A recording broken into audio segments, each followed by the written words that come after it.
waktu aku masih remaja, pada suatu karantina pelatihan olimpiade, ada roommate aku, dia Buddhis tapi sekolahnya sekolah Katolik. Nah, aku Muslim kan, jadi aku sholat tuh di kamar. Terus dia nanya, kenapa aku arah sholatnya nggak lurus gitu.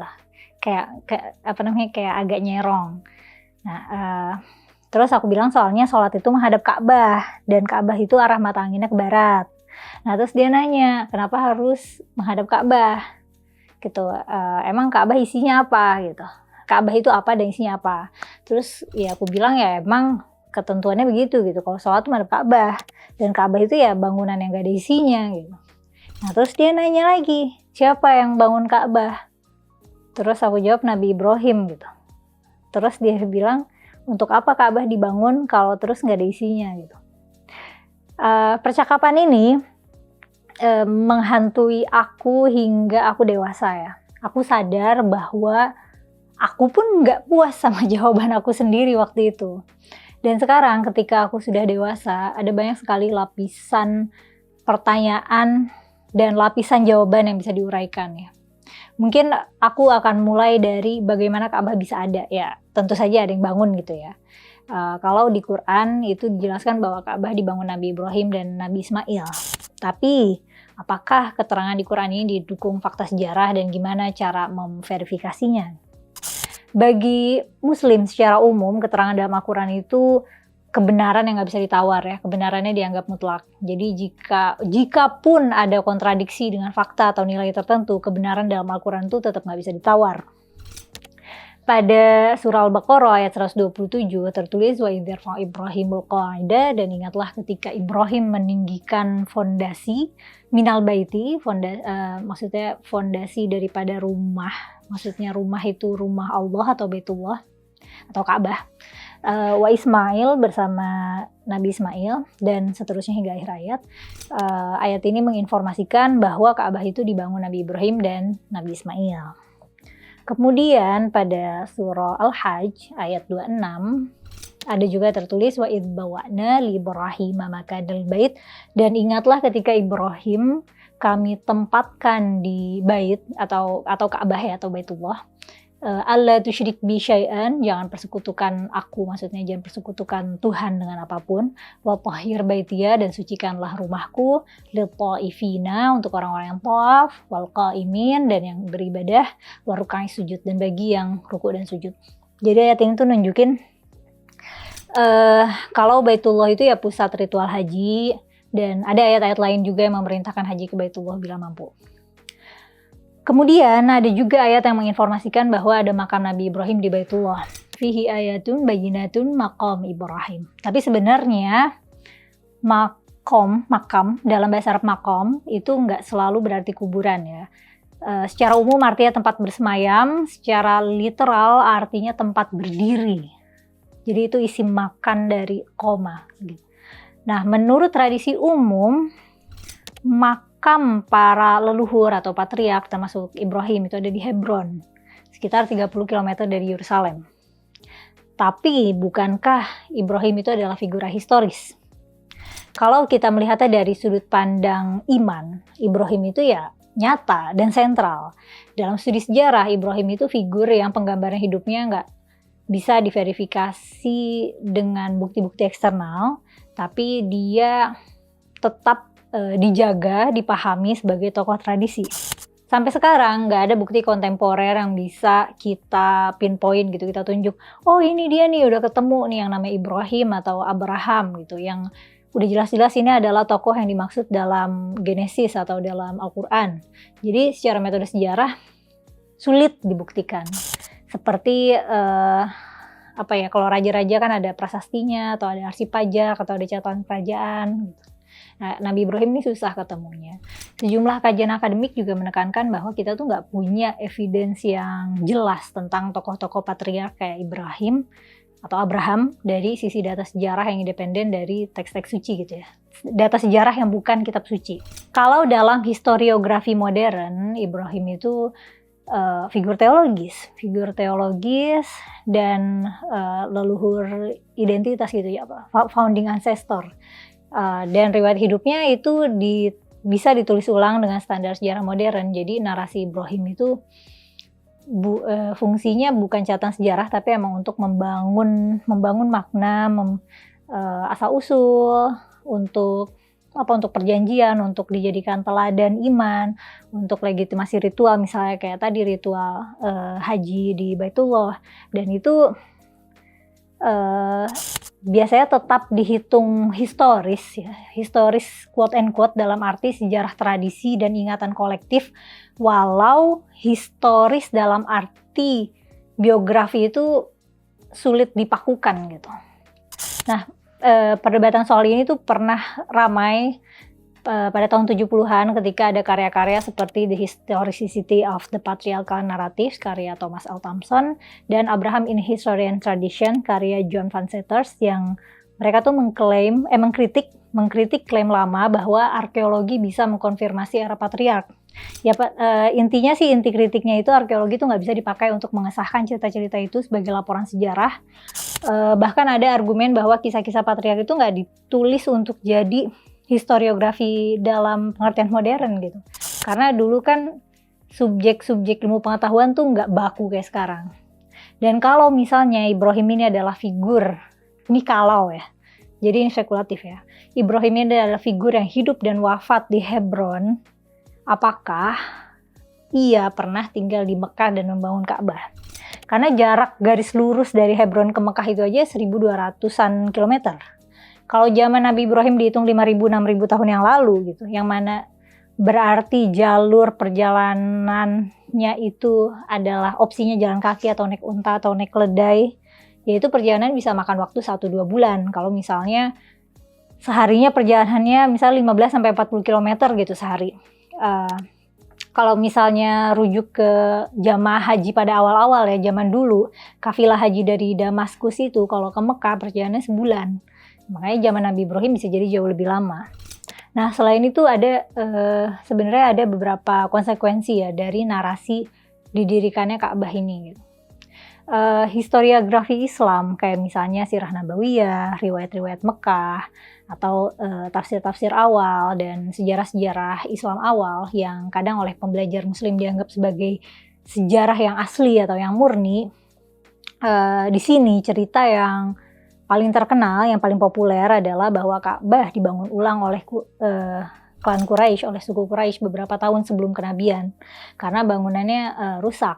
Dan muncul sengketa tentang siapa yang berhak meletakkan Hajar Aswad, yang kemudian diselesaikan dengan cara mediasi yang diasosiasikan dengan Nabi Muhammad waktu Nabi Muhammad masih muda ya. Nah, lalu setelah Islam, Ka'bah itu sempat rusak juga dan direkonstruksi, ada rekonstruksi besar dalam periode konflik politik awal pada masa Ibnu Zubair, lalu diubah lagi pada masa Umayyah melalui Al-Hajjaj yang kemudian mengembalikan sebagian struktur kerancangan Quraisy. Nah, tambahannya lagi, Hajar Aswad sendiri itu pernah hilang dari Ka'bah selama periode tertentu karena dibawa oleh Corinthians. Nah, ini semua penting karena nunjukin fakta bahwa bangunan Ka'bah yang ada sekarang adalah hasil dari beberapa fase pembangunan ulang. Jadi bukan artefak yang dari sananya begitu gitu sejak awal dibangun. Nah, terus kan dari sini jadi lanjut lagi ada polemik kedua gitu. Kalau kita sepakat secara iman gitu, secara prinsip kita sepakat bahwa Ibrahim dan Ismail membangun Ka'bah. Nah, bentuk Ka'bah yang fisik yang jadi objek sejarah itu kan udah berkali-kali berubah. Jadinya kalau kita mempertanyakan siapa yang bangun Ka'bah, jadinya ada pertanyaan lanjutannya gitu. Membangun yang mana nih? Membangun pertama kali sesuai dengan narasi asal-usul, atau membangun ulang sebagaimana riwayat sejarah, atau membangun bentuk yang sekarang gitu, yang secara rekonstruksi politik dan arsitekturnya itu bentuk Ka'bah yang sekarang. Dan konsekuensi selanjutnya lagi itu kalau misalnya ditanya apakah ini bisa dikonfirmasi sejarah gitu, pembangunannya ya verifikasi independen melalui bukti material atau sumber non-muslim yang sezaman atau arkeologi, ya jawabannya akan jauh lebih terbatas ya. Karena banyak sejarawan menerima bahwa Ka'bah itu adalah sebuah sanctuary gitu, sebuah situs suci pra-Islam dan pusat ritus ziarah Arab sebelum Nabi Muhammad, dan tradisi Islam sendiri mengakui bahwa Ka'bah pada masa itu terkait dengan politeisme gitu atau penyembahan berhala, ritual pra-Islam dan seterusnya.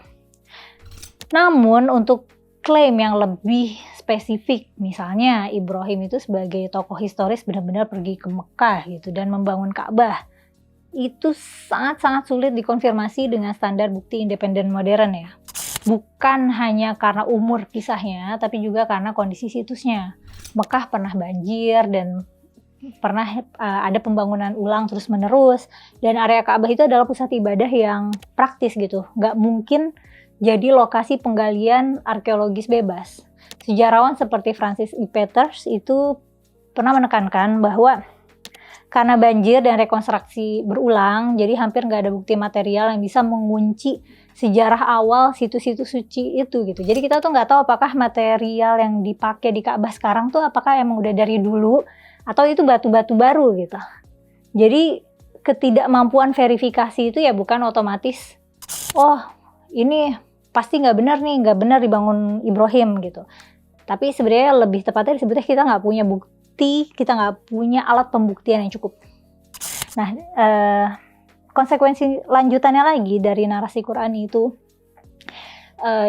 kurang lebih ya tadi polemik nyatanya tuh ada 3. Pertama soal fondasi, karena Quran menyebut Ibrahim Ismail itu kan mengangkat fondasi. Tapi nggak ada penjelasan tuntas apakah fondasi itu sudah ada sejak sebelumnya. Sehingga tradisi berkembang dengan klaim-klaim pra-Ibrahim yang nggak setara tingkat otoritasnya. Polemik selanjutnya soal kronologi universal. Ada ayat yang nyebut Ka'bah itu sebagai rumah pertama yang ditetapkan untuk manusia. Awwala baiti wudi'a lin-nas itu. Dan kalau misalnya dibaca sebagai klaim sejarah yang literal gitu, ya itu akan menabrak pengetahuan umum tentang banyaknya situs ibadah kuno lain gitu. Maka banyak membaca muslim memahaminya ya ini klaim teologis aja gitu, maksudnya ini tuh penetapan ilahi yang pertama gitu, ini tuh pusat tauhid yang pertama. Nah tapi kalau misalnya kita membaca dari sudut pandang historis kritis, ya kita ngelihatnya itu ya bahasa identitas saja atau ya bahasa identitas saja, bukan laporan arkeologis. Kemudian polemik geografi Abrahamik juga ya, karena tradisi Islam menghubungkan Hajar Ismail dan kemudian Ibrahim dengan Mekah. Jadi untuk orang Islam di bayangannya tuh kita mikirnya Ibrahim dan keluarganya tuh tinggalnya di Mekah. Sementara tradisi biblical menempatkan Hajar dan Ismail itu di wilayah gurun yang disebut Paran. Nah, identifikasinya Paran dengan Hijaz gitu atau Mekah itu kan diperdebatkan, sehingga bagi banyak sejarawan hubungan Ibrahim dan Mekah itu mungkin adalah konstruksi tradisi Islam gitu, bukan sesuatu yang bisa dipastikan lintas referensi atau lintas sumber gitu. Jadi kita nggak tahu nih sebenarnya keluarga Nabi Ibrahim emang beneran orang Mekah gitu atau beneran pernah berdiam di Mekah. Nah, dalam sumber Islam, dalam historiografi Islam, Ka'bah juga kan tadi diketahui sudah dibangun ulang oleh Quraisy sebelum Islam dan mengalami beberapa rekonstruksi besar setelah Islam. Jadi bentuk fisiknya itu udah berubah dari masa ke masa. Kita nggak tahu nih dulunya Ka'bah mungkin nggak sekotak itu, kita nggak tahu. Dalam standar sejarah modern yang ngandelin bukti yang independen gitu ya, maksudnya bukti yang bukan teks kitab suci, eksistensi Ka'bah sebagai bangunan pra-Islam dan pusat ziarah Arab itu ya diterima, ya emang itu pusat ziarah dari dulu. Tapi kalau klaim yang spesifik bahwa Ibrahim secara historis itu beliau pergi ke Mekah dan membangun Ka'bah itu nggak bisa dikonfirmasi ya, nggak bisa dikonfirmasi secara material. Maksudnya kita nggak tahu tuh apakah bahan-bahan itu adalah bahan-bahan yang digunakan Nabi Ibrahim ketika bangun. Dan kita juga nggak tahu apakah Nabi Ibrahim beneran kesana buat bangun, dan nggak ada sumber sezaman independen lainnya karena ya keterbatasan bukti dari kondisi situsnya itu. Jadi pertanyaan tentang siapa yang bangun Ka'bah, kalau di Quran kan jelas ya, maksudnya dijelasin ada Nabi Ibrahim yang bangun. Terus ada juga di dalam sejarah Islam yang dipelajari oleh pembelajar Muslim itu juga bersumber utamanya dari Quran dong, dan akan bertabrakan pada level verifikasi modern di mana sebenarnya kita nggak punya pembuktian apa-apa terhadap klaim itu. Untuk suatu bangunan yang sangat berpengaruh, untuk bangunan yang sangat kaya sejarah, menariknya studi arkeologi di situs Ka'bah yang terkait itu relatif sangat terbatas ya, dan karena studinya terbatas, pengetahuan yang bisa kita gali dari pendekatan arkeologi itu jadinya sangat terbatas juga. Mungkin karena tempatnya itu karena Ka'bah itu kan selalu ramai pengunjung pada mau tawaf, jadi mungkin nggak bisa ditutup dulu untuk penelitian. Dan belum lagi juga ada faktor akses kan. Ada pembatasan masuk kota suci untuk non-muslim, dan itu kita bisa cek ada di sumber resmi kerajaan Saudi sendiri, sehingga observasi lapangan oleh peneliti internasional gitu, peneliti internasional yang non-muslim itu jadinya terbatas aksesnya. Dan kita punya banyak referensi yang berlimpah ya, berlimpah atas hasil studi arkeologi situs-situs suci lainnya gitu, kayak misalnya di Yerusalem atau di Mesir atau tempat jejak-jejak kenabian atau kenabian lainnya, tergantung dari sudut mana kita mau observasi ini. Tapi untuk Ka'bah ini memang relatif terbatas gitu. Ada banyak lapisan pertanyaan yang sulit terjawab hingga kini, tapi ya nggak apa-apa, aku boleh buat. Tapi kalau menurut kamu gimana nih? Kalau kamu punya pertanyaan apa tentang Ka'bah yang barangkali masih terkesan misterius dan nggak bisa kita follow up kemana-mana? Tulis kolom komentar ya. Makasih udah nonton sampai selesai. Sampai ketemu lagi di konten selanjutnya.